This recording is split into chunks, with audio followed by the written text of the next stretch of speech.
Well, good evening, everybody, and welcome to our workshop on effective public speaking for graduate students. I really appreciate all of you taking the time out of your busy schedule to attend this session. My name is Andi Stein, and I am a professor in the communications department. Can you all hear me okay? Okay, that's great. Yes, I teach in the comm department. I've been teaching at Cal State Fullerton for 22 years. I guess this is year number 23 for me now.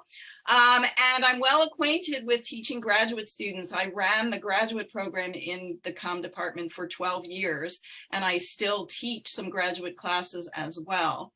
And I also am familiar with public speaking because I teach public speaking in the honors program. I have been doing that for about 15 years, and those students are all freshmen. So they're really scared. If you're scared of public speaking, you won't believe how scared they are when they come into the university. So that's a little background on me and my credentials. I wanted to do this workshop because I know what it's like for students to be a little nervous about public speaking, but I also know how important it is for you to be able to become effective public speakers. So all of you will have an opportunity at some point in your life to speak in public.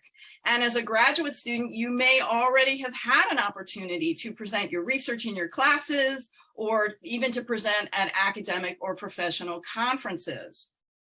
But even beyond graduate school, there are going to be many more opportunities where you can use your public speaking skills. So it's never a bad idea to try and learn what you can along the way so that you'll feel comfortable and confident when you go out into the professional world. So I'll tell you what we're going to cover tonight. The purpose of the workshop is to teach you some of the basics of public speaking to help you become a confident and effective speaker. And we're going to talk about how to prepare and organize a speech, and then how to successfully deliver it to an audience. So before we get into the nuts and bolts, I'm going to ask you for some assistance and some Zoom help. So I haven't taught on Zoom for quite a while because, as you know, we're all back in the classroom, but I got to teach on Zoom for the year and a half that we were all in lockdown and working from home. But as I said, I'm a very interactive teacher, and I like to engage with my students as we go. And so if we were in a classroom, I'd be walking around, I'd be asking you questions. It would just like be one social event in the classroom. So when I teach on Zoom, I try to simulate that as much as I possibly can. So there are a lot of you attending the workshop, but I'm still going to try and do this interactively. I'll be asking you questions along the way, and I encourage you all to participate. Feel free to chime in. If you could use the little raise hand feature, that would be helpful because there are more people on the workshop right now than I can see on the screen. Also, if you haven't done so already, if you can type in a name that you want me to call you if you raise your hand, then most of you I see have names there. And then also, if you can make yourself visible, that would be really helpful as well, because then I can see you and you can see me, and everybody can see each other. So if you're willing to make your video live, that would be great. And let's see if there's anything else. And then if you're not speaking, you can leave your mute button on, and just remember, if you are going to ask me a question or make a comment, just remember to unmute yourself. I think the phrase that got used most often during teaching on Zoom was, "You're muted," but hopefully people will remember to turn that off. All right, so I think that's all the basics I have to tell you. So let's get into the nuts and bolts of effective public speaking. So I wanted to start by talking about attitudes about public speaking, and I'm going to start by telling you a story about myself. So when I was a little girl, I was really, really shy. And I mean so shy that when my parents would take me to family gatherings or to parties, I literally would hide behind my mother. The thought of having to talk to people, especially to talk to strangers, was just terrifying to me. So I think it's hilarious every day when I get up in a classroom that I now make a living speaking in front of an audience, because I never would have imagined that that was going to be my future when I was little, because I was so afraid of speaking in public. Well, when it comes to speaking in front of a group, many people are just as terrified as I once was. So my first question to all of you, and feel free to chime in, why do you think people are so afraid of public speaking? What are they afraid of? I would say humiliation and embarrassment. Yep. What else? Afraid of being judged of what you have to say. Yeah, afraid of being judged. Anyone else? What are we afraid of with public speaking? Making a mistake. Yeah, making a mistake. No one wants to look bad in front of an audience, for sure. Even I the see. wrong impression. The wrong impression, yeah. I see their chat comments coming up. I was going to say to you that I can't multitask, so if you put stuff in the chat, I may not see it. So you're better off just speaking out. Sorry about that. Oh, that was me. I was sharing that when you have your heart racing, that feeling that's uncontrollable makes it difficult. Oh my God, yes, right. When you're so nervous, yeah. Well, when you're preparing to speak in public, there are some things that you can do to overcome your fears. The first is to start and make sure you have an interesting topic. Next is to do some research to make sure that you know your stuff. Then organize your material so that it sounds cohesive. And then practice, practice, practice. When you get up to speak in public, you want to make sure that you feel comfortable enough because you've practiced what you're going to say. So as I said, we were going to talk about preparing and organizing your speech, and we were going to talk about delivering your speech. So let's start by talking about preparing for your speech. So think about a speech that you have heard at some point in your life that really stuck with you, that was a memorable speech. What was it that made it memorable? Was it something about the topic or about the speaker, about the setting where you heard it? Who wants to share a speech that you heard that was memorable? Anayeli. Hi, yeah, so I listened to a speech in a leadership conference, and I think what made it stand out to me was that she was very vulnerable and it made her relatable. Ah, that's good. Very good. Other examples, speeches that you remember that were memorable to you, that you just felt that the person did a good job and there was a reason. Nobody ever? How about a class that you've taken, a teacher that you've heard, where you really wanted to come to class because you really enjoyed the person and what they were saying? I think for me, it's like when they're very passionate about it, it makes me just as passionate about the subject. Yes, absolutely. That makes a big difference. If somebody's excited about what they're saying, then you get excited about it. It's good. I remember I had a political science class when I was in undergraduate school, and it had like 150 people in the class. And I never thought that I'd be wanting to go to a class that big. And I wasn't that interested in poli-sci. It was one of the required courses I had to take. And the instructor was so dynamic and so engaging that I never missed a single class. I so looked forward to being able to hear him every week. And it was because he was passionate about what he did, and he wanted to share that with us, and he did so in an organized way. So in order to put together a successful speech, there are a variety of elements that you need to consider. And the first really is a topic that you're excited and knowledgeable about.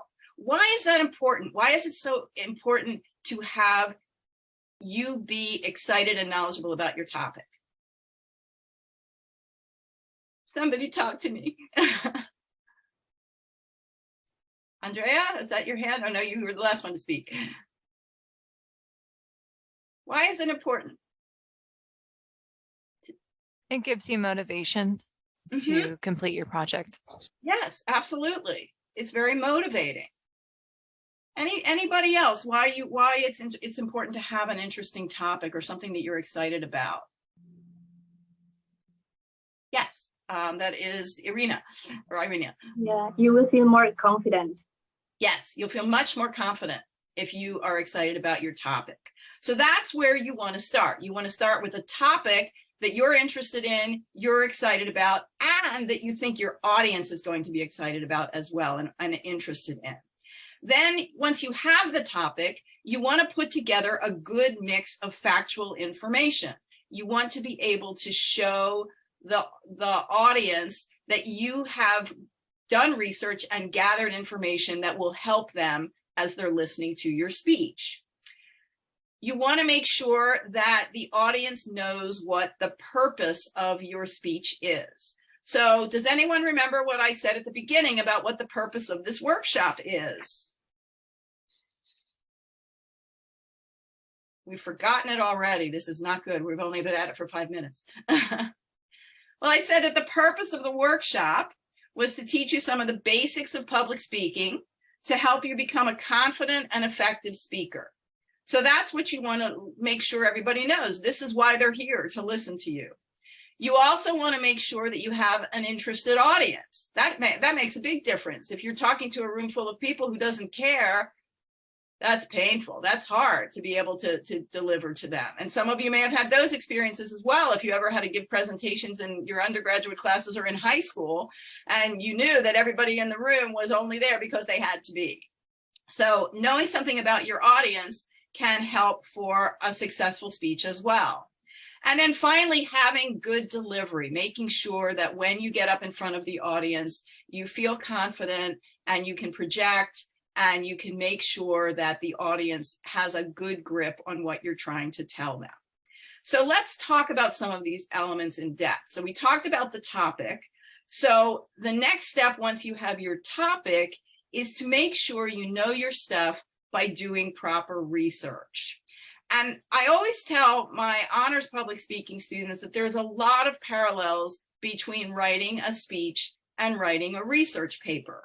And so all of you were in graduate school, so you've had the experience of writing research papers, or if you're just starting school, you certainly will have that experience before you're finished with the program. So let me ask you, when you are writing a paper, or why do you do research? What's the point of doing research for a paper that you might do for a graduate course? To gather evidence. Mm-hmm. Gather evidence, that's good. What else? To answer a scientific question. Yes, you often start with research questions and you're trying to answer those questions. Why else might you do research? So your claims also have a backup. Say that again? So that way your claims are more valid because you have evidence to prove your claim. Absolutely. It adds credibility to what you're writing about. You can prove that what you're claiming is actually true. We'll take one more. Anything else? Any other reason that you want to do research? To gain more knowledge. Yes, exactly. To gain more knowledge for yourself. So you feel like you're the expert on this topic by the time you finish writing the paper. The research adds depth to your topic. It gives you credibility and it makes you the expert on the topic. And so those are all the reasons that we will do research when we're writing papers. Now, show of hands, how many of you have ever written papers without doing sufficient research? I'm putting mine up. Anybody else? Yeah. So what happens when you write a paper that you haven't done sufficient research for? We get a bad grade.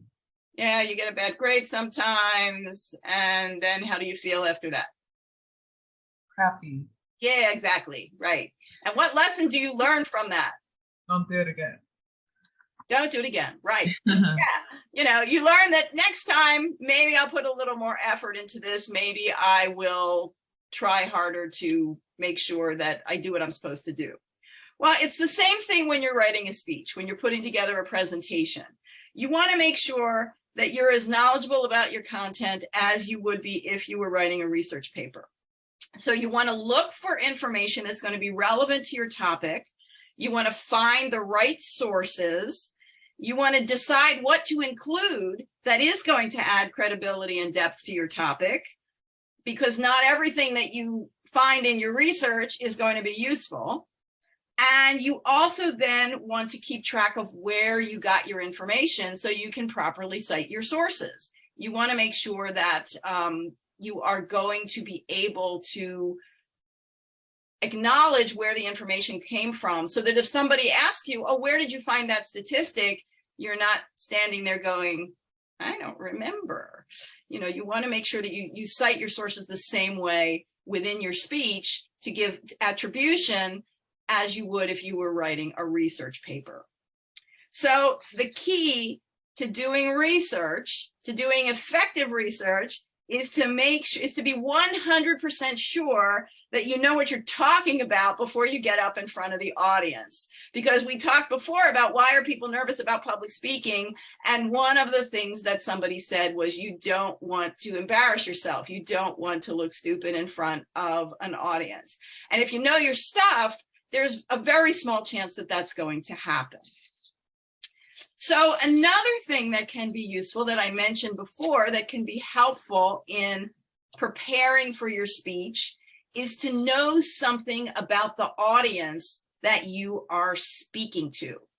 So for instance, I was told that I would be giving this seminar to a group of graduate students. Okay, as I said at the beginning, I've spent lots and lots of years teaching graduate students, so I know a little bit about graduate students.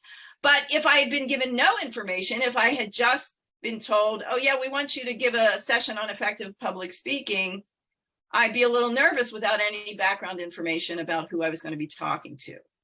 So what do you think, if you're going to give a presentation or a speech, what do you think can be helpful to know about your audience before you put your speech together? What might you want to know? The time, how long the speech is going to be. That's good. How long is the speech going to be? Exactly. You don't want to talk for 20 minutes when you only have 5. What else would you want to know? I guess the age and the occasion of the public speaking. Yes. What is the occasion? What is the reason that I'm speaking? Is it a conference? Is it a special event? Is it a tribute to somebody? And then you said the age. Age is important too. What's the demographics of your audience? How old are they? Because if you are giving a speech to a group of 20-year-olds, it's going to be different than if you're giving a speech to a group of 60-year-olds in the way that you might prepare the speech. Anything else that you can think of that might be relevant to you when you're giving a speech? The level of technicality or the level of expertise of the audience, so that way you're not giving and using terms that's like way above what they're used to. Right. Yeah. You want to, if you can get a grip on what do they know already? How experienced are they? How much are they experts on your topic? And because if they know nothing about your topic and let's say you're a scientist, you have very technical terms you're using, it's going to go right over their heads, right? So you might have to adjust the way that you present the information to make sure that they understand it. And if they know a lot about your topic, then you sure do want to make sure that you know a lot about your topic too, so that people aren't asking you questions that you can't answer later on. Some other things that you might want to know is what is motivating them to come to your speech in the first place. Why would they be coming to a session like this? When I was invited to give this talk, I was told that there are a lot of graduate students who have to give presentations or want to give presentations, and they're interested in learning how to do a better job at it. Okay, so that helped me in figuring out what were some of the things that I might talk about tonight. If you can find out what people's backgrounds are, that's helpful, what their interests are, what their beliefs are. And also, are they attending voluntarily or not? You know, as I said, sometimes you're giving a presentation to a group and they may or may not want to be there. And so you might adjust your presentation style depending on their level of interest. The other thing to think about is sometimes people will process information differently, and that can affect how your audience will respond to your speech. Some people are visual learners and they like visual aids, right? When I was working with the person who brought me into this, she assumed that I was going to have a PowerPoint to show all of you. How many of you assumed I would have a PowerPoint to show all of you? Few of you would, right? Okay, I very rarely use PowerPoints when I'm giving a talk like this because I would rather chat with everybody rather than have you just staring at slides. But some people like that. Some people feel more comfortable with visual aids. Some people are audible learners. They learn by listening. And so to make sure that they get what you're saying, you will want to repeat your point several times because sometimes you don't hear the first time around what somebody's telling you. It's like when you watch TV and you see commercials and you might see the same commercial 4 times before it dawns on you what the product is for. How many of you have had that experience? I have that experience all the time. It's like, oh, that's what they're talking about. That's the car they're trying to sell me. So sometimes you need to repeat information for people. And then the third way people that often respond, and certainly people of this generation, the millennials, the Gen Z generation, they often respond interactively because they're used to doing everything interactively. You spend a lot of time on your phone. You spend a lot of time on your electronic devices. So interaction is what you expect, and that works better for you. And that's one of the reasons I like to teach interactively, to get my audience engaged when I'm trying to present to people, because sometimes that's what will help things stick with them. So that's an element that can help you as well, knowing your audience and who's going to be speaking to you. So those are some of the ways that you can prepare for the speech. Do your research, have a good grip on who your audience is. The next thing that you can do is to make sure that you are organized. Get your information organized. So let me ask you, why do you think it's helpful to be organized in life? What does being organized help us do? We work more Think effectively. clearly. Oh, 2 people spoke at once. Try that again. I said we work more effectively and efficiently. Yeah, we work more effectively and efficiently if we're organized. What was the other person's comment? I said think clearly. Or Think more clearly. Yeah, you think more clearly if you're organized. Any other reason it might be helpful to be organized in life?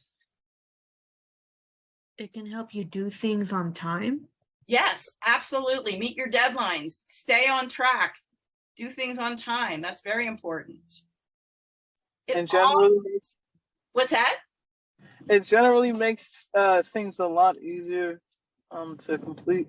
Yes, it does. It makes things a lot easier to complete, and it helps you lower your stress levels, right? If you are not organized and you have a deadline and it's coming up, sometimes it can be very, very stressful. I see that Pearl is smiling at me. Yeah. So how many of you have had that where you're not organized and you're really stressed out? I certainly have had that. Yeah. So organization is important in life, and it's also helpful to be organized when you're giving a speech, when you're putting together your speech, because it helps the listener understand the message that you're trying to get across. And it also helps you stay focused. You get all your material organized. It helps you focus as you're putting it together and then as you're delivering it to the audience. So let's talk about some of the elements that can help you be organized in a speech. When I teach public speaking to my honor students, I teach them a basic framework for giving a speech, and it has 3 parts to it. The first is the introduction, the second is the body of the speech, and the third is the conclusion. And within those 3 sections, there are little bits and pieces of things that you put together that help each section be cohesive. but you only have to remember 3 things: introduction, body, and conclusion. So when you're starting out, that's a good framework to use. Later on, as you get more experience giving speeches, you might mix it up a little bit, but that's a good starting place. So I want to break down the pieces of the 3 sections that I just mentioned. The first is the introduction. What do you think? And think about speeches that you have heard. What might an introduction encompass when someone's giving a speech? What might be in the introduction of a speech? An attention grabber. Yes, an attention grabber. And how do you grab someone's attention? You can ask a question. Asking a question is always good. And why is that good?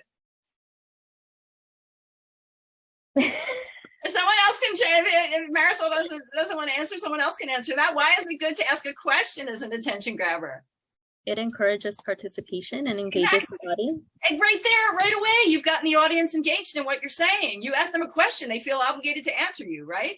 So yes, that's a great attention grabber. Can you think of anything else that might be a good attention grabber? Or that might make for an attention grabber. Telling a fun story. fact. All right, I heard telling a story. Who said telling a story?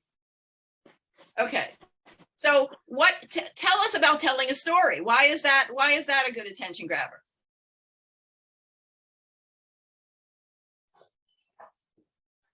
Sorry. My husband just got home, so my dogs are going crazy. But okay. it starts making people relate to what the speaker is saying. Yeah. Yes. Again, I told you a little story about standing behind my mom, right? How many of you could relate to that? Maybe some of you who were shy could picture me standing behind my mom. Eduardo, you said something as well. Yeah, I said like an interesting fact. An interesting fact, right? Some unusual fact that might grab people's attention. You might start off with something humorous that makes people laugh from the beginning. Or you might start with some shocking statistic that makes them go, what? That can't be. And then they want to find out, how can that be? And they'll listen to you when you try and explain it. So there are lots of different ways that you can include an effective attention grabber in your speech. The next thing you want to do is you want to have a thesis statement in your speech. And so that is going to go in the introduction as well. So we already determined what my thesis statement was, where I told you what we were going to do tonight.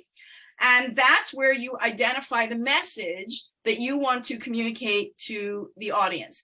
And you can do that in just a sentence or two by telling them, this is the purpose of my speech is this. The reason that we're here today is because today I'm going to tell you about this. So it doesn't have to be very long, but it basically explains to the audience why they're here to listen to you speak. Can you please repeat that? Because I'm writing some notes and I missed part of it. Say that again? Oh, you want me to say that again? Okay. Yeah. Oh, so I said if you're giving a thesis statement, you want to identify the message that you want to communicate. And you can do that by summarizing your ideas in maybe a sentence or two. Think about what message do you want to leave the audience with? What are you trying to tell them or teach them? And then put together a sentence or two that says it very simply and very clearly. So they know at the beginning of the speech, okay, this is what this speech is going to be about. And then you follow through in the rest of your speech in doing that. And then the third thing that you can put in your introduction is a preview of your main points. So that might be 2 points, 3 points, 4 points. It depends on how long your speech is going to be. So if we go back to my thesis statement was going to be that I was going to teach you some of the basics of public speaking to help you become a confident and effective speaker. And my preview points, where I said we're going to talk about how to prepare and organize a speech and how to successfully deliver it to an audience. So those were the two main topics that I was going to talk to you about. And so within each topic, there are smaller topics. So right now, we're working on the first part, my first preview point, which was prepare and organize a speech. And then later, I'll be talking about how to deliver it. So right now, we're talking about the organization part.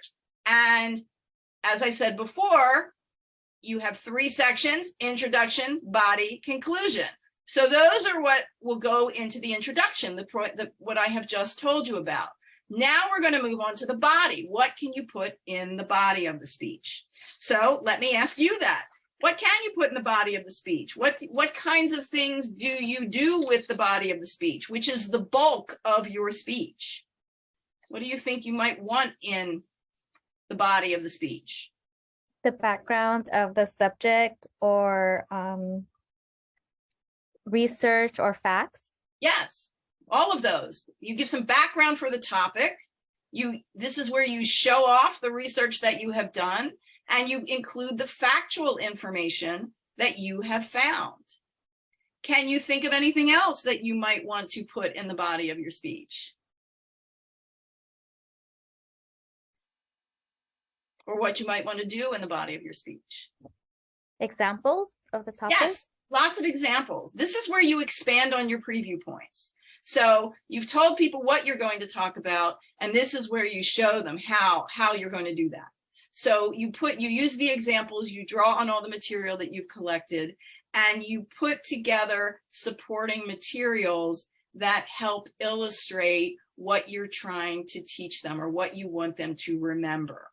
So that's going to be the bulk of your speech. Your intro might be a few minutes long, and then the body of your speech is where you take your points, you break them down, and you include all the different elements of the speech. And that's what I'm doing right now. Right now, we're in the body of the speech that I'm giving to you as I'm telling you about how to put together, how to organize the information that you have.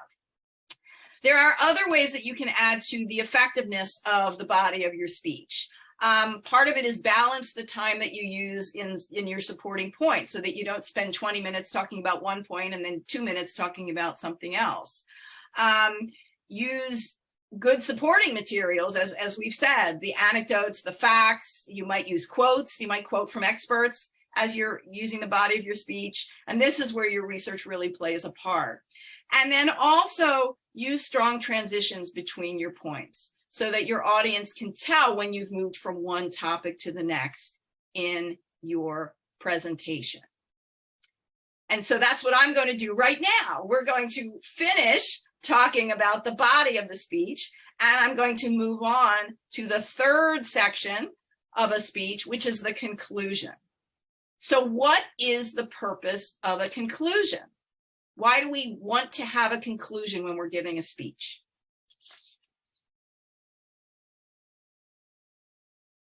Think of speeches you've heard. Why is it helpful to have a conclusion? We're summarizing our point. Okay, I heard summarize. To recap the information. Yeah, recap the information. Yes, exactly. Junalee, you said something as well.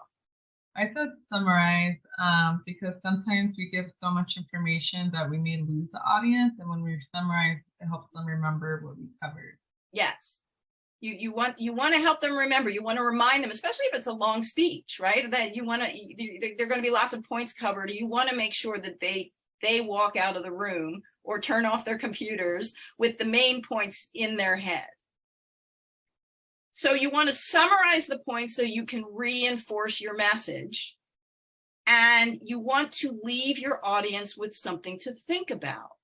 And in some cases, if you're giving a persuasive speech, for example, you might want to make a final appeal to the audience. You know, let's say you're trying to raise money for the Humane Society. One of the things you might do in your conclusion is, you know, it's so important that you contribute to this organization because you can save thousands of animals by doing that. So that might be something. So like a call to action? A call to action, exactly. Yes. So that might be something that you put in your speech as well.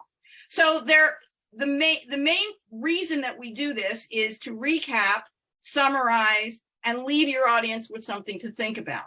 And you can do it lots of different ways. Again, you could use a quote. I've had speeches where people ended with a quote. Sometimes you might tie back to the beginning of your speech. If you told an anecdote or told a story at the beginning of the speech, you might refer back to that story at the end of the speech, and that will jog people's memory. Again, we call to action. We just mentioned that. And sometimes you might want to just try and uplift your audience with something motivating at the end. When I had my first week of my public speaking students, I had them all get up and give brief speeches about themselves. And then they all had to give each other feedback. And one of the students, the thing that she concluded her speech with, she thanked all the audience for listening to what she had to say. And she said to them, feel free to reach out to me if you need any information or help with anything. I said, we may not all be friends, we may only be acquaintances, but I'm happy to get to know you. And I hope that you will feel the same about me. And so many people in the class wrote, when they wrote their evaluations of her speech, they were so touched by that. It was an uplifting message that she left them with. And, you know, they didn't know each other at that point. It was only the first week of school. So that's a good way to conclude your speech as well, with something that's uplifting and makes people feel good. So remember that a strong conclusion will help people leave thinking about your speech once it's over.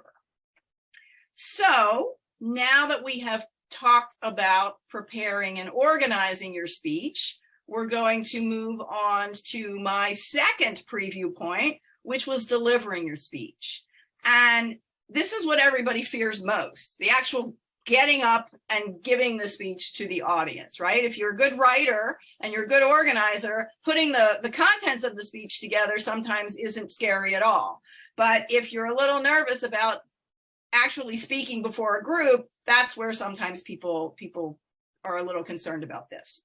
So there's several things that you can think about when you are giving your speech that will help you feel more confident about it. One of them is how you can use language or word usage within your speech. And the other is how you can use visual aids within the speech. And then the third is the actual presentation, the actual delivery of the information to the audience. So let's start by talking about language. And when I say language, I don't mean, you know, are you speaking in French or Italian or German? I mean, what are some of the words that you're using as you're giving your speech? So how do you think a person's word usage can make a difference in the effectiveness of their speech or the ineffectiveness of their speech? How does that matter? It matters because, like, you don't want to sound monotone and bore your audience. Right. If you're speaking in a monotone voice, people tend to nod off, or they start thinking about other things, or they start looking at their text messages. They just get bored, you know? And so you want to make sure that people are with you. Andrea Ramirez, you have your hand up. I think also using terms that aren't like very specific to maybe the field or that a general audience wouldn't understand, because then if they don't understand the terms you're using, they're most likely to check out. Yes, you don't want to use too much jargon, because if people aren't familiar with the jargon, they don't know what you're talking about, then they don't care anymore. Anayeli. I think using certain words, like or I think so, it will make the audience feel like you're indecisive. And so if you're presenting data, they might question it a little bit more. Yes, filler words, we call them. And is one of them. And I'm notorious for using And sometimes people go, and they just kind of hesitate when they're speaking. Sometimes people do that because why? Why do people do that? Why do we use Sometimes people are nervous or to just fill in time. Right. Sometimes it's to buy time to remember what you were going to say. But a lot of times it is because you're nervous. Yeah. Gina Lee. Yeah. They're uncomfortable with silence. Yes. People do not like silence. Have you ever been, having dinner with somebody and they just don't stop talking? My mother is like that. I love my mother. She's wonderful, but she just can't handle silence. And I love silence. I just love it when it's quiet. There's nobody talking to me, but some people don't like silence. So they'll just put filler words in, or they'll just put any words in. But yeah, ums and ers, that or you knows, those sometimes can detract from a speech if there are too many of them. But it's common if especially if you use that as a way to pause to figure out your thoughts, which is often what I will do. If I use the word I'm trying to think of what is the next thing I'm going to say. But when you're speaking, see if you can pay attention to yourself and see how long, how often are you using some of these filler words, and then see if you can cut down on them a little bit. And as I said, I still use them, and I'll be working on that for the rest of my life, but it's something that that you can keep track of in your head. So those are some ways that your language or your word usage can make a difference. Using inappropriate jargon or slang sometimes talking too much, that can make a difference. And also using avoid using stereotyping words or anything that might be offensive to your audience. You want to make sure that you're careful about that with your word usage. So the other thing that can help people with the delivery of the speech is the use of visual aids. And as I said before, some people are visual learners, so it really helps them to have some kind of visual aid. Now, I mentioned PowerPoint slides before, and that's an easy one to use, and it's one that you see in lots of. It's not easy to put together, but it's easy. It's kind of a fallback for a lot of people in using PowerPoints. But there are other ways that you can incorporate visual aids into your speech. And can you think of some that you might want to use or have used, or that you've liked when other people have used them? Something visual. Julie. Oh, or that, no, you were listening. Oh, yeah, well, I did have something to share. An object. An object, yeah. So what could an object be? It could be telling to the story and bring it to life. An object could be this bottle of water that I have here, right? I could be talking about conservation, and I could talk about how plastic use bottles really not good. Yet I have one, right? So yeah, so some kind of object that relates to your topic would be good. Can you think of anything else that might be an effective visual aid? Videos? Videos, yeah. Show a clip of a YouTube video or from something that comes from somebody's website. That can be really helpful because people, again, like the visuals. So that can be good.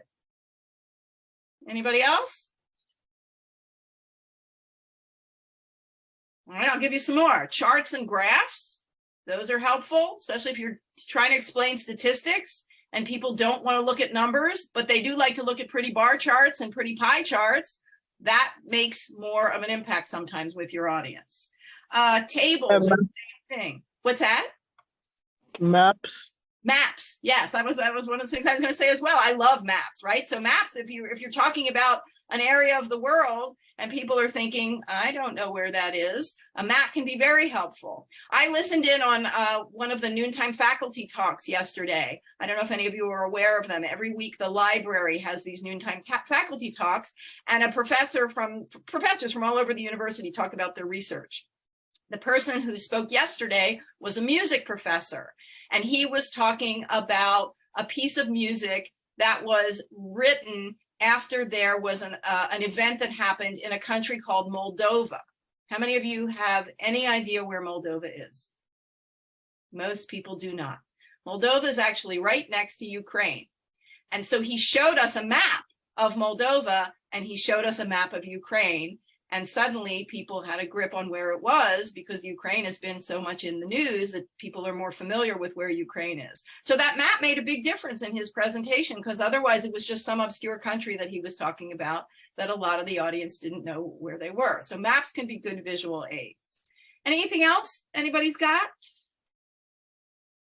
We said videos, we said charts and graphs.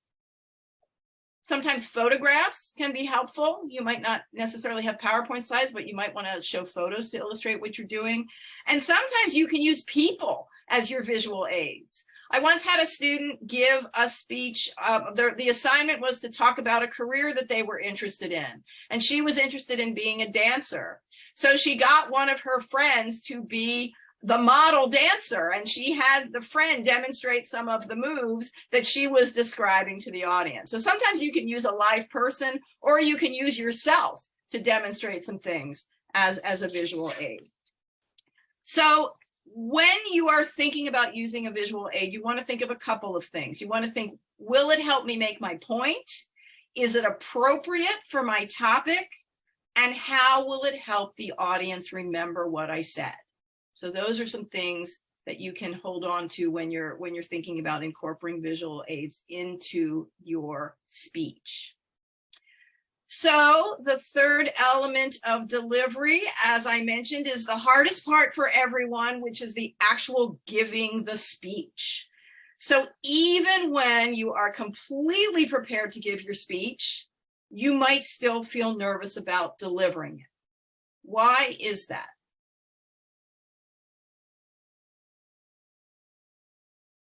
Why are we nervous? I think because maybe our audience may not grasp the presentation that we're trying to present. Mm-hmm. Yes, we're not 100% sure that we're going to get our message across in a way that everyone's going to get it. That's always a little nerve-wracking. Anything else that you can think of about why you might be nervous about delivering a speech? Feeling rejected in some way? Yeah, nobody wants that. You know, you don't want people throwing things at you, or worse, getting up and walking out of the room. We've probably all seen that when someone gets up and leaves. And I've seen it when the speakers have said, "Oh, are you going so soon?" It's like, oh my God, you know. And so nobody wants that. Nobody wants to be rejected. Oh, and when they yawn, some people maybe yawn a little bit too loud. Oh yeah. You don't want people falling asleep during your speech. Oscar. I always think of a lack of practice. Yes, lack of practice. If you know you haven't practiced your speech, you might be a little nervous about giving it. You know, if you don't feel prepared for it, then you might be nervous. Yeah, Aniele. I think also getting thrown off. I've done presentations before where I start getting questions and I either don't have the information, but then once I try to proceed, I'm already kind of like trying to remember what I was going to say. Right. That's the scary part. The Q&A sometimes can be really scary at the end of the speech when people, especially if you're giving something, if you're presenting at a conference and sometimes somebody will ask you a question that's more designed to show off what they know rather than to find out what you know. You may have seen that, some of you in your graduate school experience, and you realize this has nothing to do with me. This is all about them. And then you just answer the question the best you can, or you can say to them, you have no qualms about saying, you know, I don't know the answer to that, but I'm happy to go and look it up for you and get back to you. And that will, you know, help people realize, okay, she may not be a perfect expert on everything, but at least she's willing to go the extra mile to try and be. So that could be useful. Yeah. What about the opposite of what she said? At the end, we'll say, do you guys have any questions or concerns? And it's silence. I have that as a teacher on a regular basis. Yes. Sometimes I'll turn to somebody and say, what about you? Anything the other way you can do it is watch people's expressions. Oh, Jenny, you look like you have something to say. And a lot of times Jenny does have something to say. She just hasn't gotten around to saying it. And sometimes that will prompt people to say it. And if the silence goes on, then you say, all right, thank you very much. I appreciate your time, and it's over, because sometimes people are just waiting for it to be over. But yeah, there are lots of reasons that people get nervous. I was nervous with this, and I know a lot about public speaking. I know a lot about teaching. I didn't know anything about you. So I was very nervous thinking, okay, I'm going to give this workshop. I don't know who's going to be in it. I don't know if they'll play with me. I was hoping that you would, and you're doing a great job, by the way, but I really wasn't sure. So it's okay to be nervous. A little nervousness is fine because it means that you care. And the key is to not let your nerves get the better of you so that you're not standing in front of the audience visibly shaking. And unfortunately, I have seen that when I've taught public speaking before, at the very beginning of the semester, I've had students who literally were standing there shaking. And so they were so nervous that it impeded their ability to communicate their information to the audience. So the things that you can do to help calm your nervousness will enable you to feel much more comfortable and much more confident when you're delivering your speech. So here are some things that you can do. You can always try doing some breathing exercises before you speak. Take some deep cleansing breaths. I do that with lots of things that I'm nervous about, not just speaking. Sometimes that does calm people down. You can pay attention to your body movements as you're speaking. One of the things that people are concerned about is what am I doing with my hands? What am I doing with my legs? Am I crossing my legs? Am I projecting my voice enough? Those are other things that people have concerns about as they're when they're worrying about giving their speech. Try and pace yourself as you're speaking. One of the things that people are concerned about is, am I going too fast or too slow? How much time do I have? Am I sticking within the time limit, or am I going to be way under or way over in my time? Also practice your speech, and practice and practice and practice. And if you can, practice in front of somebody else. Why is it good to ask somebody else to listen to your presentation before you give it yourself? What can you get from them? Feedback. Feedback. Yeah, you can get feedback. You can say, have a good friend or your mom or your boyfriend or your girlfriend. Ask them, tell me what I did right and tell me what I can work on. I have a question related to that. Sure. Because obviously, the more time you have to practice, the better. But I was wondering, what is like a reasonable amount of time to prepare a speech? Because I've been put in positions where like I need to like give a quick PowerPoint on something like next week or something. Just wondering your thoughts on that. Well, I think it depends on how you operate yourself. You know, are you somebody who's good at throwing things together quickly and then feeling like you've got a good handle on it? Or are you somebody who would rather have a long period of time? And a lot of it is setting deadlines for yourself as well. You know, like I was a journalist for many, many years. So I thrive on deadlines, right? The deadline, the closer I get to the deadline, the more my adrenaline gets going. So sometimes I'll gauge, all right, this is due 2 weeks from now, but I can give myself up to this point to start working on it. Even getting ready to give this presentation. I knew about this presentation a month ago. I started putting it together on Monday morning. By yesterday, I was getting a little more concerned about it because it was tonight. And by this morning, I was polishing it up. But I could have done it a month ago when I got the instructions, right? But I knew from how I operate how much time I really needed. So part of it is knowing yourself and what you feel comfortable with to be able to put it together. And if you can build in time to practice it and build in time to get feedback from other people, that will help you in the long run when you actually go to give the speech. And, you know, honestly, there isn't always time. You know, sometimes you just have to wing it and say, all right, I wish I could have practiced this 5 more times, but I can't. So whatever happens, happens. And we'll just see from there. Anybody else? Comments on feedback? So getting feedback is helpful. It's useful if you can get somebody else's opinion, and you have to tell them, please be honest with me. Don't say, you know, if you're having your mom listen to the speech, don't have her say, oh, honey, that was so good. You're going to be a great speaker. If mom is not going to give you honest feedback, don't ask mom. Ask somebody else who's likely to give you something that's going to be a little more honest. Somebody who can step back and be objective and pretend that they don't know you and pretend that they're just an audience member. And that will be a little more useful to you in getting the feedback.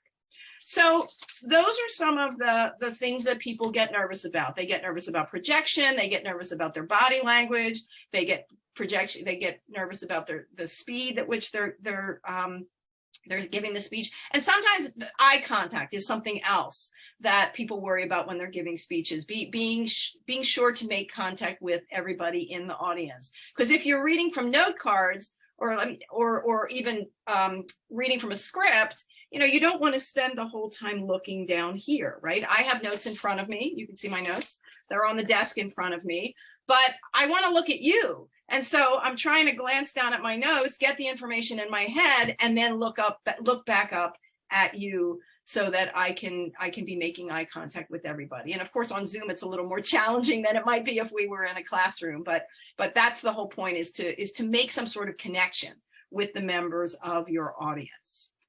So always remember that if you're not an experienced presenter, there's nowhere to go but up. You know, the more speeches that you give, the more confident you're going to feel. So even if you're a little nervous, the more you practice, the more you try this, eventually you will know that you'll be able to give a speech that will have an impact on your audience and that will have them walking out of the room thinking about what you said. It's kind of like learning a language or learning to play a musical instrument. It's all about practice and repeating what you know. So I can see that it's time to wrap this up. So this is where we're going to get the conclusion part of my speech, right? As we've learned in public speaking, there are many different elements that can help you successfully prepare and deliver an effective presentation. So today we've talked about how to prepare your speech by researching your topic and by organizing your ideas and knowing your audience. And we've also talked about how to incorporate appropriate language and to incorporate visual aids into your speech. And we've also talked about what you can do to help yourself feel confident when you deliver your speech. So I hope that all of these tips and techniques will help you become a more effective public speaker. And I very much look forward to hearing presentations from some of you in the future. So I would like to thank all of you for coming today. And now I am happy to stay on and answer any questions that you might have.